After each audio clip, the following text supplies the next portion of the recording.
Bonjour à tous et à toutes, j'espère que vous allez bien. L'Abhidhamma dans la vie quotidienne, chapitre 16. Objets et portes. Bonne écoute.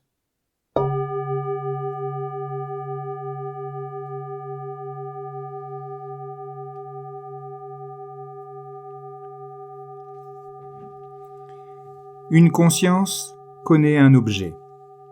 Il ne peut y avoir de conscience sans objet. Lorsqu'un objet se présente par l'un des 5 sens ou par la porte du psychisme, se rend-on compte que c'est une conscience qui connaît cet objet ? Tant que nous ne voyons pas les choses telles qu'elles sont réellement, on pense qu'un moi connaît ces objets, et de plus, on croit que ces objets sont permanents et qu'ils ont un soi, une existence ou une essence propre. Par exemple, lorsque nous voyons une bûche de bois, nous avons l'habitude de penser que l'objet vu est une bûche de bois. Nous ne réalisons pas que nous ne pouvons voir rien d'autre que des formes et des couleurs. Quand nous touchons une bûche de bois, la dureté ou le froid, par exemple, peuvent être connus par le système somatosensoriel. Nous prenons une bûche de bois pour une chose qui existe dans la durée. Mais ce que nous appelons une bûche de bois est en réalité différents phénomènes matériels qui apparaissent et disparaissent. Une caractéristique unique d'un phénomène matériel peut être connue au moment même où celui-ci se manifeste. Si nous développons la compréhension des différentes caractéristiques qui apparaissent aux différentes portes, nous pourrons voir les choses telles qu'elles sont réellement. Un noble voit la vie d'une manière différente de celle d'un non-noble. Ce que ce dernier prend pour du plaisir, sukha, est de la souffrance, dukkha. Pour le noble, ce qui pour le non-noble est tristesse, est bonheur pour le noble. Dans les textes courts thématiques, 4, Salayatana Vaga, 53e, chapitre 4, paragraphe 136, il est dit dans le verset « Les choses vues et entendues, les saveurs, les odeurs, ce que nous touchons, tout ce qui est perçu, tout ce qui est désirable, agréable et doux, ces choses dont on peut dire qu'elles sont, ces choses-là sont considérées comme du plaisir, sukha, par les dieux et les hommes. Et quand elles cessent d'être, elles leur causent du malheur, la dissolution du corps, vu comme entité égaux. Pour les nobles, cela semble être du plaisir, sukha, tout ce que le monde tient pour bon, les sages y voient le contraire. Ce que les autres hommes appellent du plaisir, sukha, les saints l'appellent souffrance, dukkha. Ce que les autres appellent souffrance, c'est ce que les nobles appellent plaisir. Voilà un dhamma difficile à comprendre. À cause de cela sont déconcertés ceux qui ne sont pas sages. L'obscurité est leur lot enchevêtré qu'ils sont dans l'ignorance. La cécité est leur lot, eux qui ne peuvent pas voir la lumière. Le Bouddha a expliqué que ce sont les objets connus par les consciences aux différentes portes dans le but de guérir les gens de leur cécité. Lorsque nous étudions les enseignements, nous apprenons qu'il existe 6 classes d'objets, 6 aramana, qui peuvent être connus par une conscience, un citta. Petit 1, la première classe d'objets, d'aramana, l'objet visuel, rupa aramana. Un objet connaissable par la porte de l'œil ne peut être qu'un phénomène matériel, un rupa, un objet visuel. On peut l'appeler objet visuel ou couleur, peu importe comment nous le nommons. Mais ce que nous devons connaître, c'est juste ce qui est visible, ce qui apparaît par les yeux. L'objet visuel n'est pas une chose ou une personne à laquelle nous penserions. Quand nous pensons voir un arbre, un animal ou un homme, nous pensons avec des concepts, et de telles consciences sont différentes de celles de voir, de connaître ce qui est visible. Petit 2, la deuxième classe d'objets est le son, sadaramana. Petit 3, la troisième classe est l'odeur, gandharamana. Petit 4, La quatrième classe est la saveur, rasaramana. Petit 5. La cinquième classe est l'objet tangible, interne ou externe, phota-baramana, connaissable par le système somatosensoriel. L'objet tangible comprend les phénomènes matériels, les rupas suivants. L'élément de terre, petit 1. Ici, la terre, l'eau, le feu et le vent ne sont pas des concepts conventionnels relatifs. Dans le bouddhisme, ce sont des noms donnés aux caractéristiques des réalités. Je reprends. Petit 5, la cinquième classe est l'objet tangible, interne ou externe, phota-baramana, connaissable par le système somatosensoriel. L'objet tangible comprend les phénomènes matériels, les rupas suivants.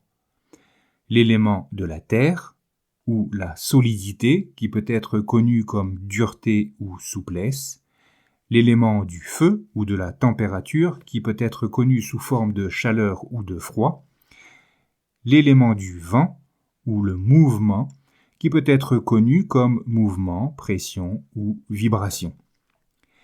Solidité, terre, cohésion, eau, température, feu et mouvement, vent ou air, sont les 4 phénomènes matériels rupa, primordiaux, les 4 mahabhuta rupa.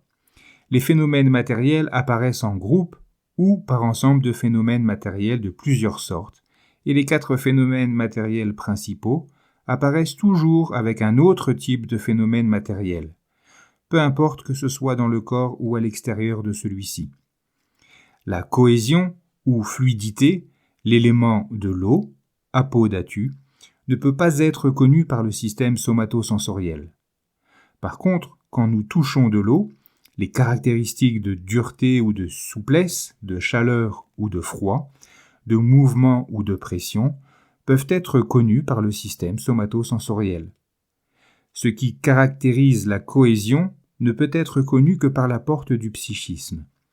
Elle est, comme nous le verrons, incluse dans la 6e classe d'objets, les objets connaissables par le psychisme, les dhammaramanana. Petit 6. Le terme d'objet connaissable par le psychisme. Dhamma-ramana comprend tous les objets autres que ceux inclus dans les 5 premières classes d'objets, comme cela sera expliqué plus loin.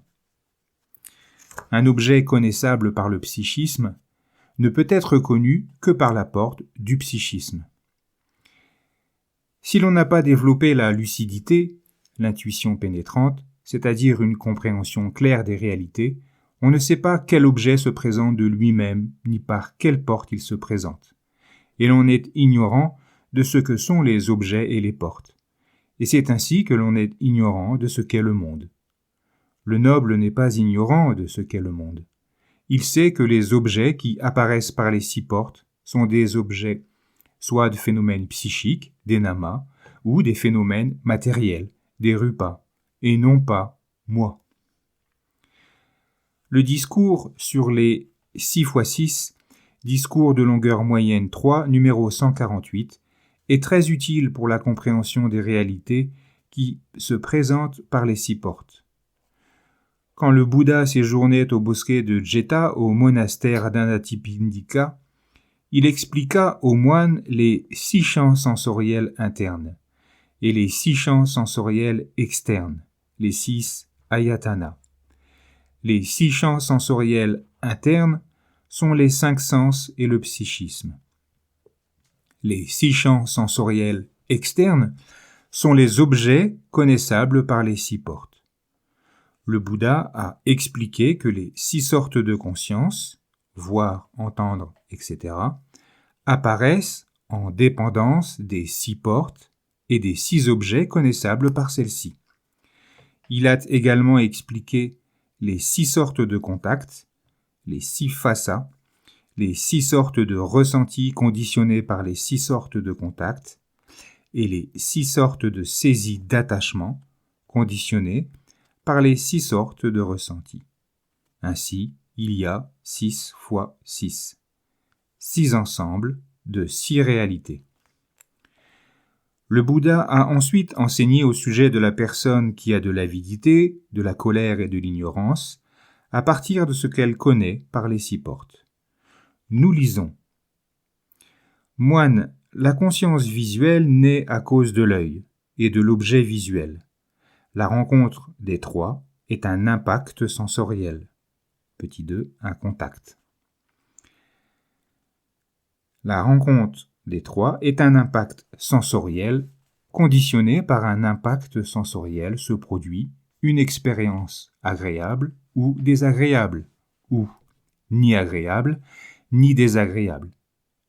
Si celui qui, impacté par ce ressenti agréable, se réjouit, se délecte et s'attache à ce ressenti, la tendance à l'avidité est latente en lui. Si celui qui, impacté par un ressenti désagréable, se plaint, pleure, se lamente, se bat la poitrine et se morfond dans la déception, la tendance à la colère est latente en lui. Si celui qui, impacté par un ressenti qui n'est ni désagréable ni agréable, ne comprend pas l'origine, ni la disparition, ni la satisfaction, ni le danger de ce ressenti, et ne s'en détache pas pour ce que celui-ci est en réalité, la tendance à l'ignorance est latente en lui. La même chose est dite en ce qui concerne les autres portes. On lit ensuite, au sujet de la personne ayant développé la compréhension profonde, Panna, qui peut éliminer l'avidité, la colère et l'ignorance. Celui-là, impacté par un ressenti agréable, ne se réjouit pas, ne se délecte pas ou ne s'attache pas à ce ressenti. La tendance à l'avidité n'est pas latente en lui. Impacté par un ressenti désagréable, il ne se plaint pas, ne pleure pas, ne se lamente pas, ne se bat pas la poitrine, ni ne se morfond pas dans la déception. La tendance à la colère n'est pas latente en lui. Impacté par un ressenti qui n'est ni désagréable ni agréable, il comprend l'origine et la disparition, et la satisfaction et le danger de ce ressenti, et s'en détache pour ce que ce ressenti est en réalité. La tendance à l'ignorance n'est pas latente en lui.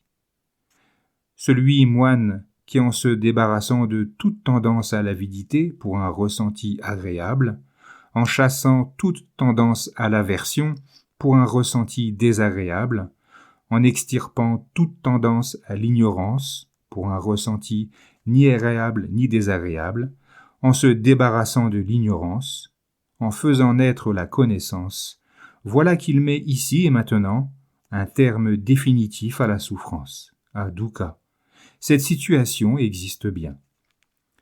Voyant cela, ainsi, moine, le noble disciple, instruit, se détourne de l'œil, se détourne des formes visibles, se détourne des consciences visuelles, se détourne des contacts visuels, se détourne des ressentis, se détourne des attachements.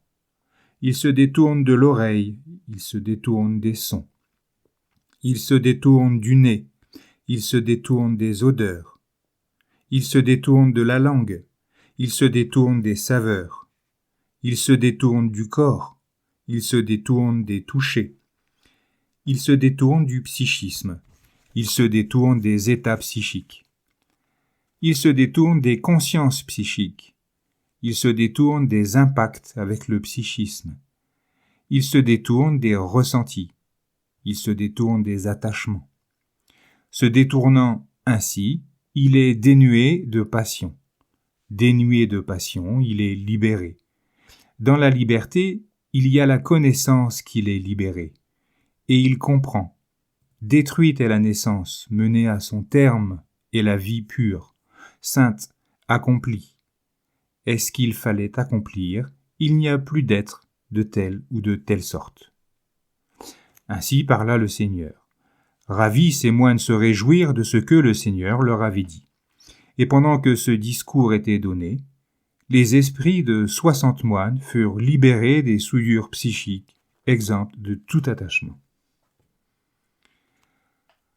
Alors que le Bouddha donnait des explications aux moines au sujet des objets apparaissant par les 6 portes, les moines eurent une pleine connaissance des phénomènes psychiques, des namas, et des phénomènes matériels, des rupas, pendant qu'ils écoutaient. Ils ont bien développé la compréhension profonde, et plusieurs d'entre eux purent même réaliser l'état d'araha. Comme nous l'avons vu, les objets connaissables par le psychisme, les dhamma-ramana, la 6e classe d'objets, peuvent être connus seulement par la porte du psychisme. Elle comprend tous les objets autres que les objets des sens. Les objets connaissables par le psychisme peuvent être encore subdivisés en 6 classes. Ce sont, petit 1, les 5 organes des sens, les 5 pasadarupas. Petit 2, les phénomènes matériels non grossiers, les sukumarupas. Petit 3, les consciences, les citas. Petit 4, les facteurs psychiques, les cétasikas. Petit 5, le nibbana. Petit 6, les concepts et termes conventionnels, culturels, relatifs, les panati. La première classe d'objets connaissables par le psychisme, des dhamma-ramana, est donc constituée des 5 organes des sens, des 5 pasadarupas. Ceux-ci sont les phénomènes matériels dotés de la capacité de recevoir, de capter des contacts sensoriels. Les organes des sens eux-mêmes ne connaissent rien car ils sont matériels, rupas, et non pas psychiques, nama. Ils fonctionnent en tant que portes par lesquelles des consciences connaissent des objets matériels. Les organes des sens ne peuvent être connus que par la porte du psychisme, et non par les 5 portes des sens. Par exemple, nous avons cette connaissance qu'il y a un sens, un organe visuel, parce que l'on voit, mais nous ne pouvons pas connaître le sens, l'organe visuel, par les yeux. Les 5 organes des sens sont classés comme phénomènes matériels grossiers, olarika. En tout, il y a 28 sortes de phénomènes matériels, dont 12 sont classés comme grossiers et 16 comme non grossiers, sukuma. Les phénomènes matériels grossiers comprennent, outre les 5 organes des sens, les objets sensoriels connaissables par les 5 portes des sens. Ces objets sensoriels sont 7 phénomènes matériels. 4 peuvent être connus par les portes des yeux, des oreilles, du nez et de la langue, et 3 par la porte du corps, à savoir la solidité, la température et le mouvement. Ainsi, il y a 12 phénomènes matériels grossiers. Comme nous l'avons vu, les objets sensoriels ont été classés séparément. Ils ne sont pas inclus dans les objets connaissables par le psychisme, dans les dhamma-ramana. Il existe 16 sortes de phénomènes matériels non grossiers, sukuma, et ceux-ci constituent la 2e classe des objets connaissables par le psychisme. Ils comprennent par exemple la nourriture, oja, l'expression corporelle, le kaya vinati, c'est-à-dire le phénomène matériel qui est la condition pour l'expression corporelle, comme les gestes ou l'expression faciale et l'expression vocale, le vasivinati. Le phénomène matériel qui est la condition pour la parole et autres expressions vocales. Les consciences, les citas, sont une autre classe d'objets connaissables par le psychisme, de dhamma-ramana. Les consciences connaissent différents objets, différents aramana. Mais une conscience elle-même peut aussi être un objet. Une conscience bénéfique, un kusala-citta, une conscience néfaste, un akusala-citta, et de nombreuses autres sortes de consciences sont des objets connaissables par une autre conscience. Autre classe d'objets connaissables par le psychisme, les facteurs psychiques, les cétasikas, qui sont au nombre de 52. Une sensation est un facteur psychique. Une sensation corporelle douloureuse, par exemple, peut être connue par une conscience. L'objet de cette conscience est alors ce facteur psychique, la sensation. Quand on connaît la dureté, l'objet n'est pas connaissable par le psychisme, n'est pas un dhammaramana. Quand c'est un objet tangible, un photabharamana qui fait partie de la 5e classe d'objets. La dureté et la sensation corporelle douloureuse peuvent se remplacer rapidement l'une et l'autre. Si l'on ne réalise pas que cette dureté et cette sensation corporelle douloureuse sont des objets différents et que l'on ignore la différence de caractéristiques entre un phénomène psychique et un phénomène matériel, on continuera de les prendre pour moi, pour une existence ou une essence propre. Une conscience peut connaître tous les objets. Le nibbana est également connaissable par une conscience. Le nibbana est un objet connaissable par le psychisme, un dhammaramana, qui ne peut être connu que par la porte du psychisme. Ainsi, une conscience peut connaître à la fois les phénomènes, les dhammas conditionnés, et le phénomène inconditionné qu'est le nibbana. Une conscience qui connaît des phénomènes conditionnés est une conscience mondaine. Petit 3. Cela ne signifie pas mondain tel qu'il est compris dans le langage conventionnel. Je reprends.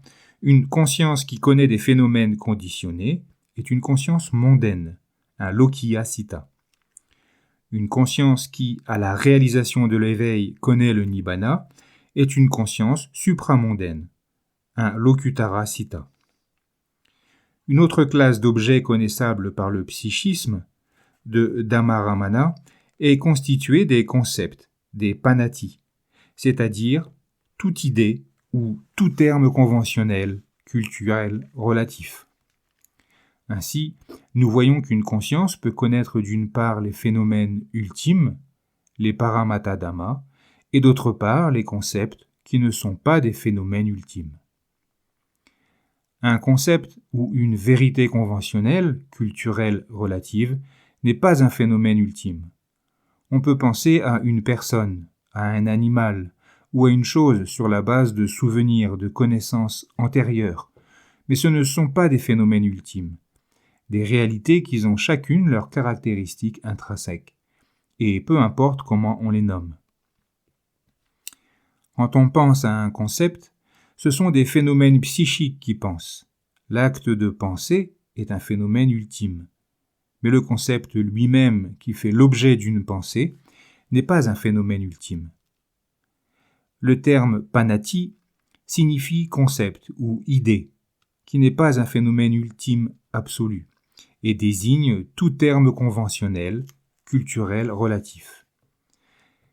Les termes conventionnels, culturels, relatifs peuvent désigner tout autant des réalités que des choses qui ne sont pas réelles. Un terme qui en soi n'est pas un phénomène ultime peut désigner un phénomène ultime. Par exemple, les termes phénomène psychique, nama, et phénomène matériel, rupa, sont des concepts, des panati, mais ils désignent des phénomènes ultimes, des paramata dhamma. Il est essentiel de connaître la différence entre un phénomène ultime et un concept, une idée. Si nous nous en tenons aux termes phénomène psychique et phénomène matériel et continuons à penser à phénomène psychique et phénomène matériel, au lieu d'être attentifs aux caractéristiques de ces phénomènes, lorsqu'ils apparaissent, nous ne connaîtrons que des concepts, des idées et des termes et non des réalités. Pour résumer, les objets qu'une conscience peut connaître sont 5 classes d'objets qui sont des phénomènes matériels, à savoir objets visuels, sons, odeurs, saveurs et objets tangibles. La 6e classe, les objets connaissables par le psychisme, les dhammaramana, est subdivisée en 6 classes.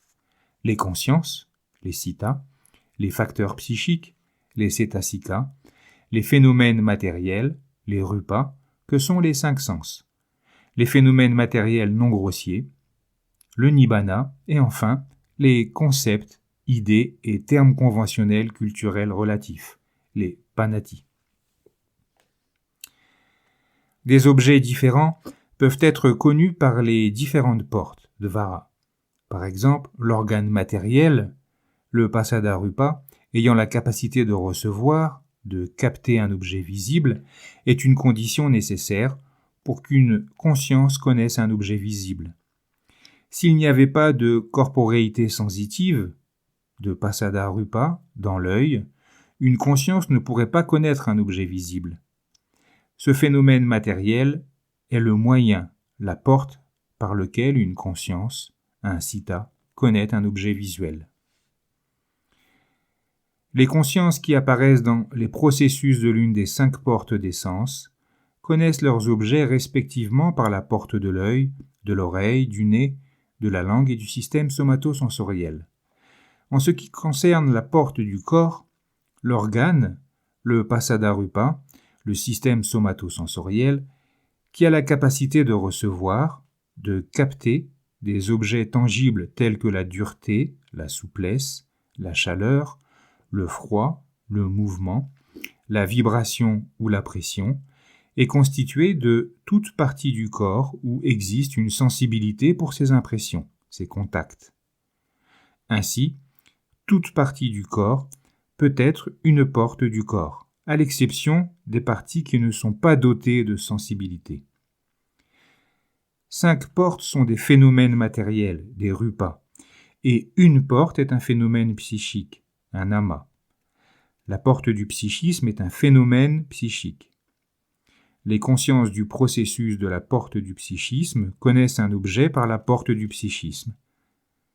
Avant qu'une conscience d'avertissement de la porte du psychisme, qu'un manodvarajana citta n'apparaisse, il y a une subconscience vibrante du processus d'existence sous-jacent, un bhavanga kalana, suivi d'une subconscience d'interruption, d'un bhavangu pacheda, une subconscience d'interruption qui est remplacée par une conscience d'avertissement de la porte du psychisme et la porte du psychisme. C'est la porte par laquelle une conscience d'avertissement de la porte du psychisme et les consciences successives du processus de la porte du psychisme connaissent l'objet. Il est utile de savoir par quelle porte les différentes consciences connaissent les objets. Par exemple, un objet visuel, un ruparamana, peut être connu et par la porte de l'œil et par la porte du psychisme. Il est connu par la porte de l'œil quand il n'a pas encore disparu. Quand il est connu dans le processus des consciences de la porte du psychisme qui remplace le processus de la porte de l'œil, il vient juste de disparaître. Lorsque l'objet visuel est connu par la porte du psychisme, les consciences ne font que connaître la présence de l'objet visuel. Elles ne prêtent attention ni à sa forme, ni à sa configuration, et ne pensent pas à une personne ou à une chose. Mais à de multiples reprises, des processus de conscience de la porte du psychisme apparaissent qui pensent aux personnes ou aux choses, et alors l'objet devient un concept, et non plus un objet visuel. La connaissance de l'objet visuel conditionne la pensée au sujet de concepts et qui, elle, apparaît plus tard. Tant dans le processus de l'une des 5 portes des sens que dans celui de la porte du psychisme apparaissent des consciences répétitives d'impulsion, des javanasita. Ces dernières sont, si l'on n'est pas un araha, soit des consciences bénéfiques, soit des consciences néfastes. Quand l'objet visuel est connu par la porte de l'œil, on ne perçoit pas encore une personne ou une chose, mais déjà dans un processus de l'une des 5 portes des sens, de l'avidité, pour ce qui est vu, peut survenir, ou de la colère, aversion, ou de l'ignorance. Les souillures psychiques sont profondément enracinées. Elles peuvent survenir dans tout processus de l'une des 5 portes des sens, comme dans le processus de la porte du psychisme. On peut penser que l'asservissement aux objets connaissables par les différentes portes est causé par les objets. Les souillures psychiques, cependant, ne sont pas causées par des objets. Elles sont accumulées dans la conscience qui connaît l'objet.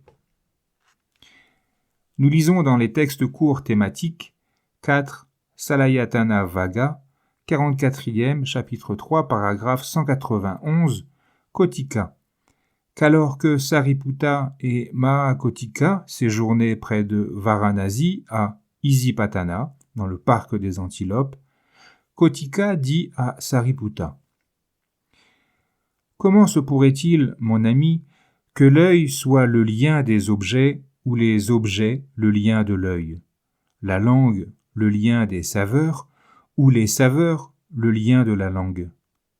Se pourrait-il que le psychisme soit le lien des phénomènes psychiques ou les phénomènes psychiques le lien du psychisme?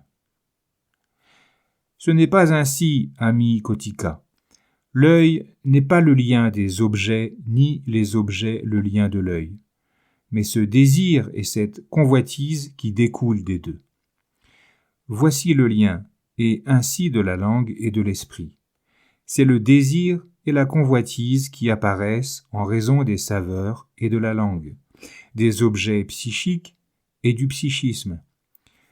Supposons, ami, deux bœufs, l'un blanc et l'autre noir, attachés par une corde à un joug.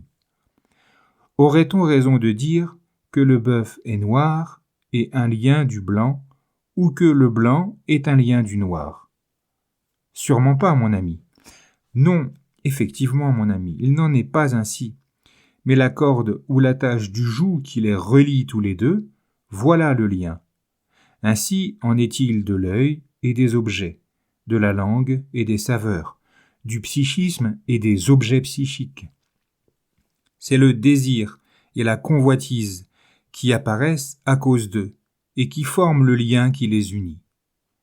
Si l'œil, ami, était un lien aux objets, ou si les objets étaient un lien à l'œil, alors cette vue juste pour la destruction totale de la souffrance n'aurait pas pu être proclamée. Mais comme il n'en est pas ainsi, que le lien est le désir et la convoitise qui apparaissent à cause d'eux, voilà pourquoi la vie juste pour la destruction totale de la souffrance peut être proclamée. Il y a dans le corps du pleinement éveillé un œil, mon ami. Le pleinement éveillé voit un objet avec l'œil, mais il n'y a en lui ni désir, ni convoitise. Entièrement libre de cœur est le pleinement éveillé. Il y a dans le pleinement éveillé une langue, un psychisme, mais dans le pleinement éveillé n'est ni désir, ni convoitise. Le pleinement éveillé est totalement libre de cœur. Par cette méthode, mon ami, vous devez comprendre, comme je l'ai déjà dit, que le lien est le désir et la convoitise qui apparaissent à cause des choses. Question. Question 1. Par quelle porte peut-on connaître un mouvement? 2.